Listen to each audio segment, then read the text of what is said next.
everyone, and welcome to this episode on the Fashion Fables podcast. Today, I am welcoming Chazlyn, college blogger living in Los Angeles. Thank you so much for joining me today. Thank you so much for having me. So let's get right into the question. So if you can just begin by sharing a bit about yourself and your career path. Yeah, so hi everyone, I'm Chazlyn. I am a feminine fashion, beauty, and lifestyle influencer / content creator. My main platform is Instagram, but I also do TikTok and Pinterest and all the things. And I've been a content creator since like 2020, during around like the time of the pandemic is when I started. And I've also been living in Los Angeles for 3 years and I love it. That is awesome. Yeah, I instantly loved your page because of the feminine aspect of it. It kind of just, I feel like, is a page where so many people, not only me, can find inspiration because it is so unique and different. And that's definitely the type of vibe I go for when looking for guests on my podcast. So it's awesome that you're here. Thank you so much. I appreciate it. So, what inspired you to create your blog, and what kind of message do you hope to convey to your followers? Yeah, so I kind of fell into content creation. I always say this, but once the pandemic hit is really when I got started. So I obviously go to college in Los Angeles. I had just moved to LA in 2019. And so I was starting my first year of college, and obviously all of that got cut off. So I came back home to Rhode Island and I just had nothing to do other than my online classes. And one thing that kept me inspired and just like was fun to do was create content. And I didn't really know what content creation was back then. I would just like dress up and take pictures in my room or go to the park. So it's like the only thing you could do during those times. And I would have my friend take pictures of me. And then that's when my first brand reached out to send me something. And then soon after I got my first paid brand deal and I was like, this is insane. And ever since then, I've kind of just been taking it seriously. I moved back to Los Angeles after like, it was like still pandemic, obviously, but towards the middle, and I kept going and kind of led me to where I am now. So it's really something that became just a fun hobby, and now I get to do it for fun and as a career. So yeah. That is so inspiring. I feel like a lot of my listeners are content creators themselves and just kind of looking to kind of find themselves in the world of content creation, because I feel like there are so many creators out there that it can be hard to kind of find your niche and who you specifically are, not only as a creator, but like as a person, because like I believe that the kind of like message you convey on your social media is a reflection of who you are as a person as well. So I think it's just super important that you were able to kind of just find who you are through what you post, and kind of just this continuous journey that is just making you happy and is just helping you have a creative outlet. Yeah, absolutely. I've always loved feminine things. Like hyper femininity has kind of been like the common theme of my page. It wasn't always like completely pink. I think I was exploring with different colors in a feminine way. And then when I started posting all pink is really when my page started to kick off. And it's always been a color I loved. And not only that, I noticed that I didn't see a lot of other girls that looked like me doing this type of content. So it really created like this gap for me to fill. And now I have this like amazing diverse community of girls that all love the same things and they all look different, but we all have like this common love for pink dresses and butterflies and all the things. So it's really special to me to have that community because it's something I didn't have when I was growing up. I do have a younger audience as well. So it's nice to be able to kind of foster that and watch my audience just love it as much as I do. So That is so awesome to hear. I'm so happy for you. I know. Same with me. It's like I kind of feel like weird when I post something that doesn't have any type of pink in it, because I feel like in order to have a brand, like you need to like find that certain like aesthetic you go for in order for people to like come back and like see like the way your feed looks. Do you know what I mean? And there needs to be some type of consistency. And like, I don't know, I just love the color so much that sometimes, but in the back of my head, I'm like, am I overdoing pink? But then like, that's what like people like to see, that like are your followers, you know what I mean? So it's like, it's kind of just this oh, thing. absolutely. Yeah, once I realized that, I just never looked back. And it's something that comes naturally to me now. Like, I don't feel like I have to force it to wear pink. And it's Yeah. also become like a signature for any brands I work with. They always offer like any selections in pink, even if it's like a brand sending me a mug, they're like, do you want this in pink? And I'm like, of course. So it's really fun to like brand yourself and find something that works for you, even if it's not a color. For sure. So do you have a personal fashion style, and what are some staple items in your wardrobe that just stand out to you and maybe you like wear more than others?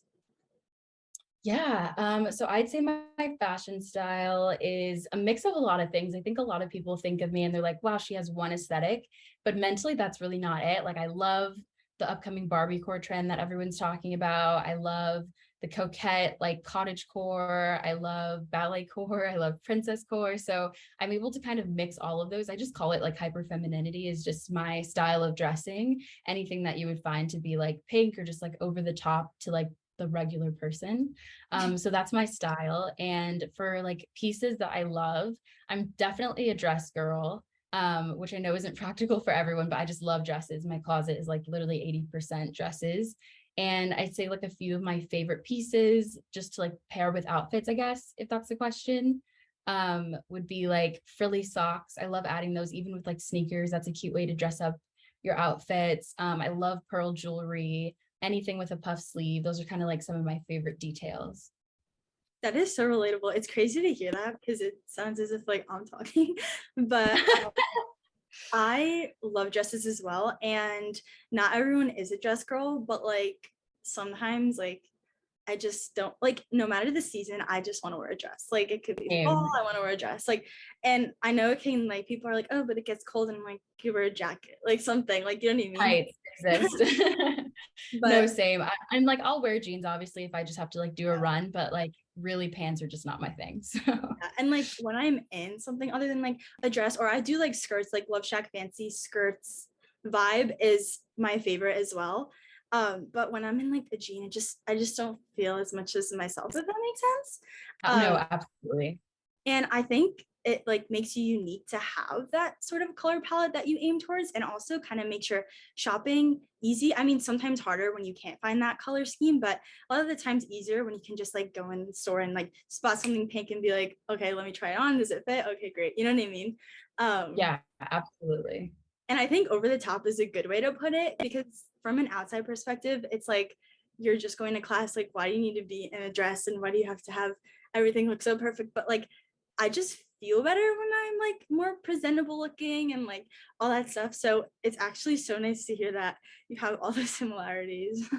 Yeah, those are just things that have always been with me. It was definitely harder when I was younger because I think everyone kind of wanted to fit in. Yeah. And so I'd always dress like this. My mom always dressed me like this when I was little. And then now I go to fashion school. So it's a little bit more socially acceptable to show up in whatever you want. And I just love being able to like be free in that and kind of just wear whatever on like a random Wednesday. I can wear a pink dress and butterflies in my hair. Love it.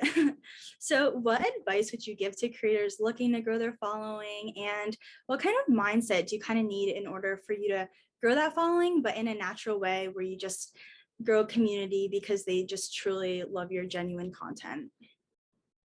Yeah, I think nowadays it's really hard to find that because everyone wants to be a content creator and you can't blame them. It's comes with so many perks and it is fun to build that community and the process of like gaining followers and everything can be really exciting, but I think kind of going into it without really expecting any of that because that's how I started off. I had like 500 followers and I just had like a regular Instagram account where I posted whatever. So if I had a birthday, I'd post for that. If I was going to an event, I would post for that. Whereas now everything is a little bit more curated. So I don't know, I guess just go into it not really expecting or trying to think that, oh my goodness, I'm going to get money from this or this brand is going to reach out. Really go into it just doing what you need to do and engaging with your community. I definitely recommend connecting with other girls you admire, or maybe they're on the same journey as you trying to become a content creator, Yeah. and becoming friends with them. That's helped a lot in growth and just figuring out like how to do this whole thing because there's no rule book for content creation. You kind of just have to figure it out, and having other people to collaborate with, even just like through DMs, is really nice and helped me. But I kind of just stayed true to myself, and eventually I found really my role. I really haven't like been, I feel like now I'm more confident in everything I'm doing than I was ever before. And that's just recently because I had like an upward spike these past couple months. I don't know how long you've been following, but it's just like probably from, I'd say like February to now has kind of been my upward spike. So that's really, I didn't even hit 10K until this year. So it really has been, everything is very recent. And I really think it's just because I kept doing my thing, blinders on, and really not expecting much out of it and got the most out of everything. So That's really good advice. I feel like you're right that there are so many people out there who want to become content creators. And it's like, I just think you just have to keep going and pushing. I mean, there's definitely times where I as well feel like you're in that like creative slump and you're like, okay, I feel like I've done everything and like how do I dress to make myself look unique? What back like where do I go to take pictures? Because I don't know, where you live, it's like sometimes I say like I wiped out all the places I could go in New Jersey and there's no place to go because like I really have been to a lot of places, but then like you just like randomly like unexpectedly find a place and you're like, oh my God, that's so cute. Like let me stop and take a picture or have someone take a picture of me. But it definitely isn't easy, I feel like, and it can be defeating, especially when it's something that like you really want to see a growth in following and stuff like that, or you can like compare yourself to other creators. But like My God, everyone that's the main thing. has Yeah, their own, comparison is like the worst thing. I yeah, definitely, that's a great point that you brought that up because I think, especially because everyone is trying to be on the same path, which is so wonderful. It's really easy to compare yourself. I've definitely done it. I've been like, oh my gosh, she grew so fast. And oh my gosh, how did she get that brand deal? And then suddenly I skyrocketed and I got that brand deal. So you never know when it's your time, and your time will come. Maybe it's not the same as her, but it's definitely going to come if you keep trying at it for all the right reasons. So it's a yes, great point. yeah. I'm glad we agree. So, how do you balance creating content with being a college student? Because I am a college student myself, and like, how do you avoid burnout in your life and kind of just keeping on top of everything you have to do?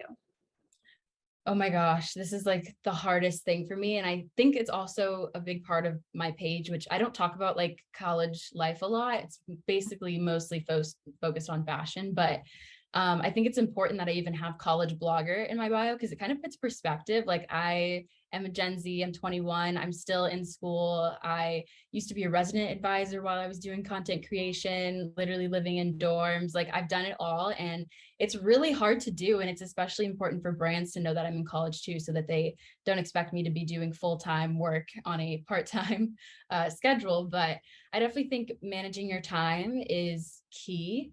And if you're a content creator and you don't like shooting alone, I think it's also nice to have at least one buddy that you can rely on to go out with and help you get that content done, because a lot of my content creation is someone else behind the camera helping me out. And that's a big part of it. Like, you can't just go out on the street and get the content for this brand without someone helping you, depending on like what the requirements are. But I definitely think managing your time, making sure you have some sort of help, whether it's like emotional support or physical, like with the camera. And also just kind of making sure that brands know, like with timelines and stuff, if you are going to be working on brand deals, you need to make sure that you have at least 2 weeks to get content in. I never do like the 3-day turnaround, or like I never let brands kind of like bully me into getting the content in sooner, because they will try to do that. So I really think it's just like the priority is school always first, and then having content creation as my part-time job. So just like letting them know and letting yourself know and giving yourself grace, because it's super easy to get burnout. Thank you. That was really good advice. I mean, for me too, it's like you try to keep up with everything, but after a while, it's like you are only in college for this 4 year span, and it's like you want your goal is to get a degree. So it's like you kind of have to Yeah. make the priority. But then also you're like, well, I really want to take pictures and whatever. And but I think it's a matter of like scheduling and like you were saying, prioritizing like what's important to you, like how are you going to manage your time and get everything done in the whole day. I think procrastinating is a really big part in being productive. Like try to set a Absolutely. limit on how much you go on your phone during the day and like whatever, just to manage all the other responsibilities you have. And then once you're done, you can, more so relax and stuff. And I think that's a really good point because sometimes people are scared to ask the brands in order to maybe extend the time or tell them the truth that like I'm a student and there's really it's kind of impossible to get stuff to you in like 3 days. Oh, I'm an extension girly. I will always ask for an extension and they'll always give it to you, because when you think about how a campaign is managed, they give you a date, and that's not the last possible date it can be in. It's when they would prefer it to be in. So you can always ask for an extension. Like I went to Paris, and I think a lot of people think I went like on some influencer, like just going to Paris. That was a school related study abroad trip. And I was able to make it into like this content creation thing. But I told the brand straight up, I was like, I am here for educational purposes, and I happen to be shooting content and doing all of these modeling things or whatever. So you really kind of have to mix it and let them know that you're mixing it in. That way they don't get mad when you have something like a day late or whatever. Yeah, I think communication's another thing that's really important with that. Like prioritize yourself and like obviously you're gonna get done if you want to, but if you need that extension, like you said, you ask for it. Absolutely. Yeah.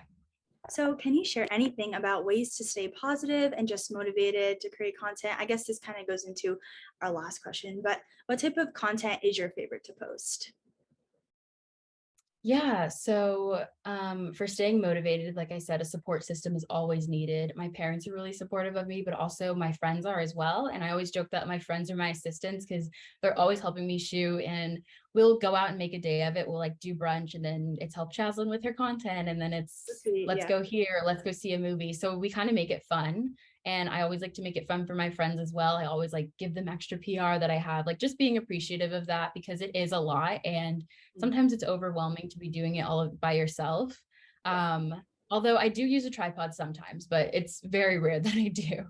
And then for my favorite kind of content to post, I guess I would say I'm not a casual Instagram person. While I appreciate that trend and everything that's going on with it, I'm also able to separate myself from that type of thing because I feel like I personally love creating curated content. Like the location was planned out, the outfit matches the location, the hair matches the outfit, the makeup matches the outfit.